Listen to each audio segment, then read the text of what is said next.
Hi అండి. Welcome to Kiran my home cooking. ఈరోజు నేను మీ అందరికీ గుత్తి క్యాప్సికమ్ కూర అనేది ఎలా ప్రిపేర్ చేసుకోవాలో చూపిస్తాను.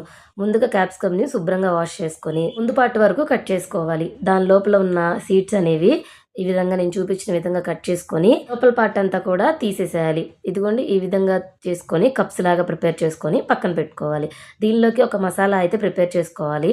దానికోసం పాన్ పెట్టేసి కొంచెం కొబ్బరి, అట్లాగే కొన్ని జీడిపప్పు, స్పూన్ ధనియాలు, ఒక స్పూన్ జీలకర్ర, ఒక స్పూన్ పల్లీలు, అలాగే చెక్క, 4 లవంగాలు, ఒక ఇలాచీ అనేది తీసుకొని కొంచెం ఫ్రై చేసుకోవాలి. నెక్స్ట్ స్టవ్ ఆఫ్ చేసేసి ఒక స్పూన్ శనగపిండి యాడ్ చేసుకొని వేయించుకోవాలి. పాన్ వేడే సరిపోతుంది.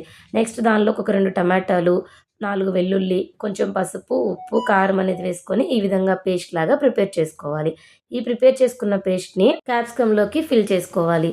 ఇలా ఫిల్ చేసుకున్న క్యాప్సికమ్‌ని పాన్‌లో ఆయిల్ వేసేసి ఒక హాఫ్ స్పూన్ వరకు జీలకర్ర అనేది వేసుకోవాలండి.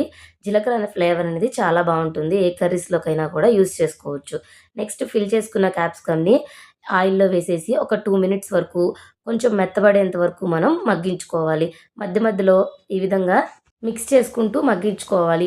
నెక్స్ట్ మిగిలిన గ్రేవీని కూడా ఈ విధంగా ఆయిల్‌లో వేసేసి ఆయిల్‌లో కొంచెం సేపు వరకు ఫ్రై అవ్వనివ్వాలి. క్యాప్సికమ్ అనేది చాలా స్మూత్ వెజిటబుల్ కదా! సో, త్వరగా కుక్ అయిపోతుంది.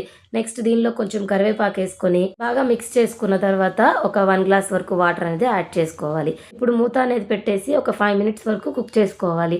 ఆయిల్ పైకొచ్చేంత వరకు కుక్ చేసుకుంటే సరిపోతుంది. కర్రీ అయితే పర్ఫెక్ట్‌గా కుక్ అయిపోయింది. ఇప్పుడు కొంచెం కొత్తిమీర యాడ్ చేసుకుంటే కర్రీ అనేది రెడీ అయిపోయినట్లే. సో, ఈ వీడియో గనుక మీకు నచ్చితే తప్పకుండా ట్రై చేయండి. అలాగే సబ్స్క్రైబ్ చేసుకోవడం మాత్రం మర్చిపోవద్దు. Thanks for watching.